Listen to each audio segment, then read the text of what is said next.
اعوذ باللہ من الشیطان الرجیم بسم اللہ الرحمن الرحیم تتجافى جنوبهم عن المضاجع يدعون ربهم خوفا وطمعا ومما رزقناهم ينفقون۔ ان کے پہلو بستروں سے الگ ہو جاتے ہیں جبکہ وہ اپنے رب کو خوف اور طمع کی حالت میں پکار رہے ہوتے ہیں، اور جو کچھ ہم نے ان کو عطا کیا اس میں سے خرچ کرتے ہیں۔ حضور صلی اللہ علیہ وآلہ وسلم نے فرمایا کہ یقیناً ہر چیز کا ایک دروازہ ہوتا ہے، اور عبادت کا بھی ایک دروازہ ہے، اور وہ دروازہ روزے ہیں۔ خاکسار کی آج کی گزارشات کا موضوع ہے روزہ اور قیام نماز۔ حضور صلی اللہ علیہ وآلہ وسلم کی جو حدیث خاکسار نے آپ کے سامنے پیش کی، اس میں آپ نے کتنی پرحکمت نصیحت فرمائی کہ ہر چیز کا ایک دروازہ ہے اور عبادت کا دروازہ روزے ہیں۔ اگر تم نے عبادت کے محل میں داخل ہونا ہے تو صوم یعنی روزے سے داخل ہونا ہوگا۔ صوم کے معنی رکنے کے ہیں۔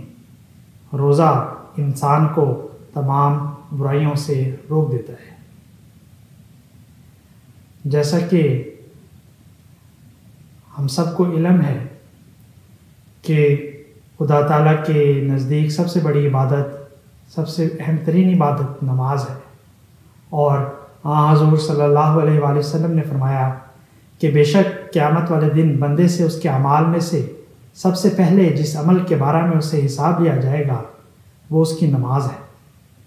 اگر وہ درست ہوئی تو وہ یقیناً کامیاب اور سرخ روح ہو جائے گا، اور وہ سرخ روح ہو جائے گا، اور اگر وہ درست نہ ہوئی تو وہ انسان ناکام و نامراد رہ جائے گا۔ بس اگر اس کے فرائض میں سے کچھ کمی رہ گئی تو رب عز و جل فرمائے گا ذرا دیکھو کیا میرے بندے کے نامہ اعمال میں کچھ نوافل بھی ہیں، تاکہ ان کے ذریعہ سے اس کے فرائض کی کمی کو پورا کر دیا جائے۔ پھر اس کے باقی اعمال کا حساب بھی اسی طریق پر ہوگا۔ جیسا کہ عرض کیا کہ روزوں کی سب سے پہلی جو انسان کو اس کا فائدہ حاصل ہوتا ہے وہ یہ ہے کہ خدا تعالیٰ کا قرب انسان پانے والا بنتا ہے۔ اور پھر جس طرح کہ حضور صلی اللہ علیہ وآلہ وسلم کی حدیث آپ کے سامنے پیش کی کہ نماز کا، صلاۃ کا دروازہ روزے ہیں، تو جب ہم روزوں میں داخل ہوتے ہیں تو نماز کے ذریعہ سے ہی جو روزوں کا اولین جو اس کا مقصد ہے وہ حاصل کر سکتے ہیں۔ اس لیے روزوں کے دوران 5 وقتہ نماز تو ہر مسلمان کو ادا کرنا اس پر واجب ہے۔ پھر ہمیں حضور صلی اللہ علیہ وآلہ وسلم کا اپنا نمونہ بھی ملتا ہے کہ خود آپ کس طرح ماہ رمضان میں اپنی عبادات میں اور تیزی اور فراوانی لے آتے تھے۔ چنانچہ حضرت عائشہ رضی اللہ تعالیٰ عنہ سے پوچھا گیا کہ آپ صلی اللہ علیہ وآلہ وسلم رمضان میں کیسے عبادت فرماتے تھے؟ فرمایا حضور رمضان میں اور رمضان کے علاوہ ایام میں بھی 11 رکعتوں سے زائد نماز تہجد نہیں پڑھتے تھے۔ آپ 4 رکعات ادا فرماتے، اور اس کے بارے میں فرمایا وَلَا تَسَلْ عَنْ حُسْنِهِنَّ وَطُولِهِنَّ، اور تم ان رکعتوں کے حسن اور لمبائی کے متعلق نہ پوچھو، یعنی میرے پاس ایسے الفاظ نہیں کہ میں ان کی خوبصورتی بیان کر سکوں۔ پھر اس کے بعد ایسی ہی لمبی اور خوبصورت 4 رکعات ادا فرماتے، اور پھر 3 وتر آخر میں پڑھتے تھے، یعنی کل 11 رکعات بن گئی۔ حضرت مسیح موعود علیہ السلام اسی طرح عبادت اور خاص طور پہ تہجد کے بارے میں فرماتے ہیں کہ تہجد کی عادت ڈالو، تہجد میں رو رو کر دعائیں مانگو کہ خدا تعالیٰ گڑ گڑانے والوں اور تقوی اختیار کرنے والوں کو ضائع نہیں کرتا۔ فرمایا ہماری جماعت کو چاہیے کہ وہ تہجد کی نماز کو لازم کر لے، جو زیادہ نہیں وہ 2 ہی رکعت پڑھ لے۔ پھر حضرت خلیفۃ مسیح اول رضی اللہ تعالیٰ عنہ فرماتے ہیں کہ پہرے داروں کو دیکھا ہے گرم بستر گھر میں موجود، سردی کے موسم میں سرد ہوا کی پرواہ نہ کر کے وہ آدھی رات کو چند ٹکوں کی خاطر خبردار خبردار پکارتا پھرتا ہے، مگر جن کو خدا نے ہزاروں روپے دیے اور عیش و عشرت کے سامان سے وہ لبریز ہیں، وہ اتنا نہیں کر سکتے کہ پچھلی رات اٹھ کر تہجد تو درکنار استغفار ہی کر لیں۔ یہ عدل نہیں۔ فرمایا پس میرے عزیزو، تم خدا کے معاملہ میں مخلوق کے معاملہ میں عدل سے کام لو۔ ایک طرف جناب الہی ہیں، ایک طرف محمد رسول اللہ صلی اللہ علیہ وآلہ وسلم ہیں۔ محمد رسول اللہ صلی اللہ علیہ وآلہ وسلم کی دعائیں اپنے حق میں سنو، آپ کا چال و چلن سنو، پھر یہ کہ آپ نے ہمارے لیے کیا کیا کیا، اپنے تئیں جان جوکھوں میں ڈالا۔ ایسے مخلص مہربان صلی اللہ علیہ وآلہ وسلم کی فرما برداری اپنے دوست کی فرما برداری کے برابر بھی نہ کرو تو کس قدر افسوس کی بات ہے۔ پھر حضرت خلیفۃ مسیح ثانی رضی اللہ تعالیٰ عنہ فرماتے ہیں تہجد کے وقت کے متعلق حدیث میں آتا ہے کہ اس وقت خدا تعالیٰ آسمان سے اتر آتا ہے اور وہ بندوں سے کہتا ہے جو کچھ مانگنا چاہتے ہو مانگو، لیکن قرآن کریم بتاتا ہے کہ خصوصیت کے ساتھ یہ چیز رمضان میں حاصل ہوتی ہے۔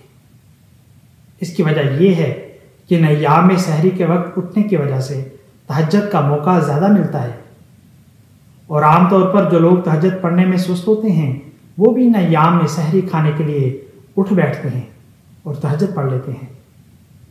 بس اللہ تعالیٰ فرماتا ہے کہ میں اپنے بندوں کے قریب ہو جاتا ہوں اور اخلاص کے ساتھ دعا کرنے والوں کی دعا کو سنتا ہوں، مگر شرط یہ ہے کہ وہ بھی میری باتوں کو سنیں اور ان پر عمل کرے۔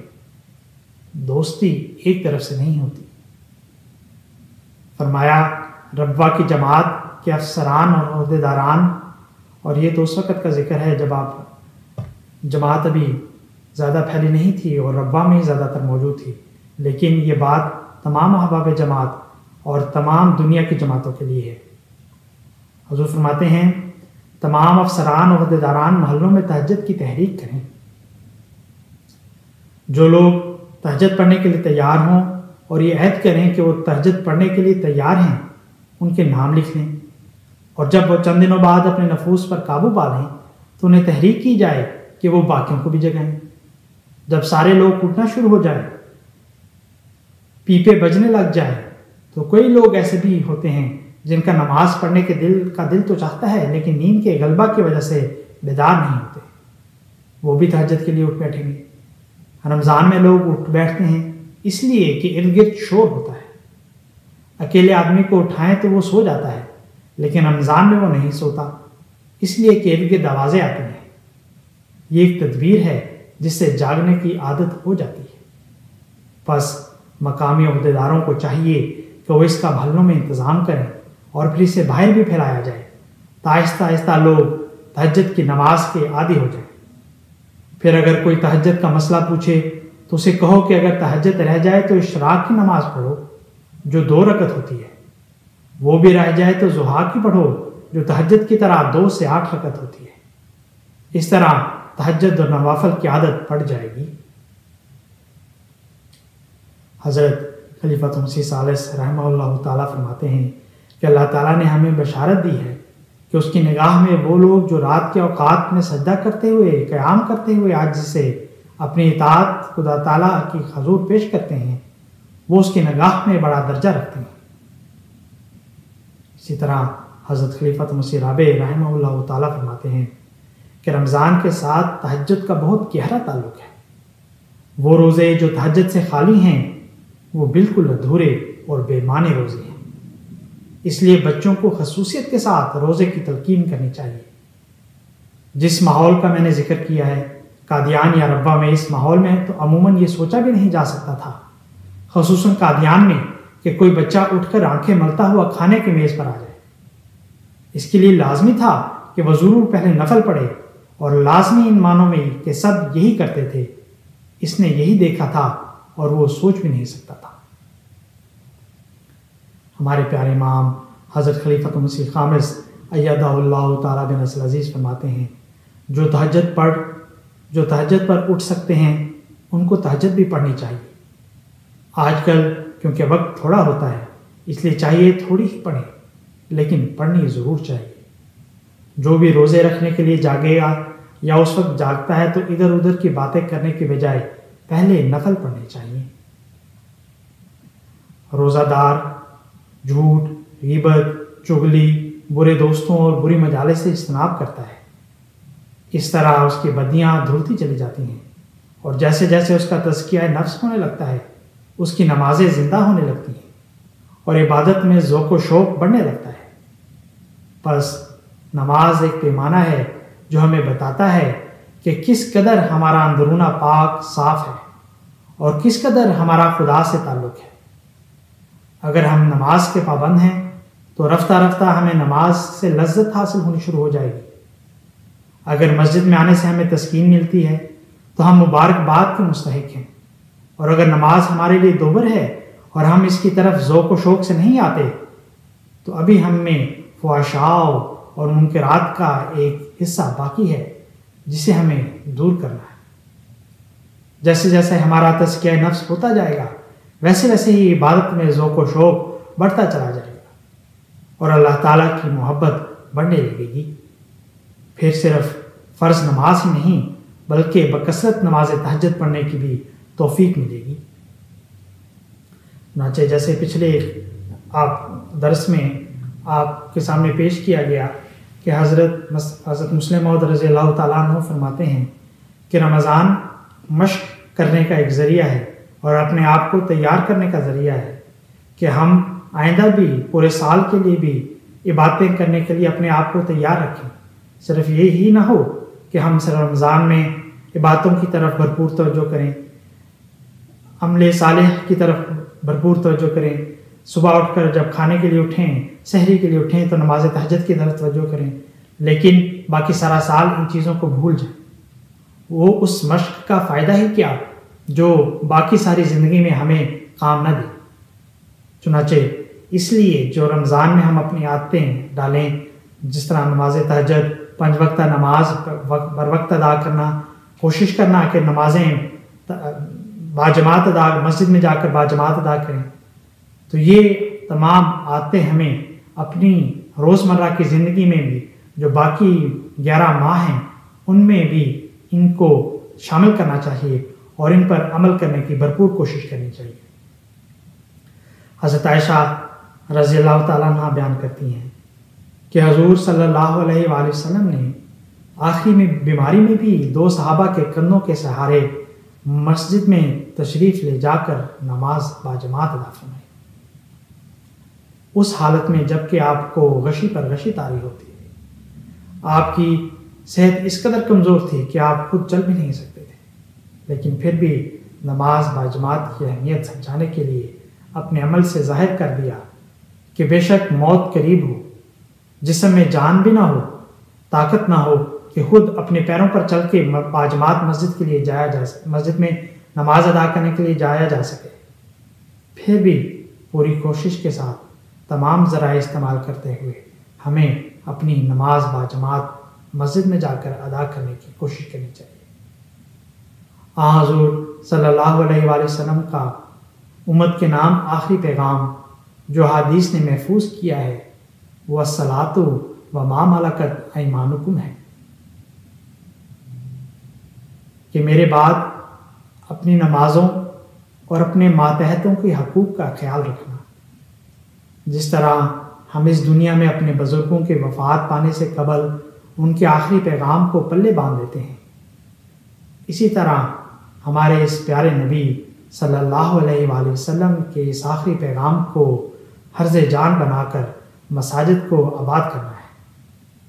الصلاۃ علی وقتہا کہ نماز وہ ہے جو وقت پر ادا کی جائے کی نصیحت بھی حضور صلی اللہ علیہ وآلہ وسلم نے امت کو فرمائی۔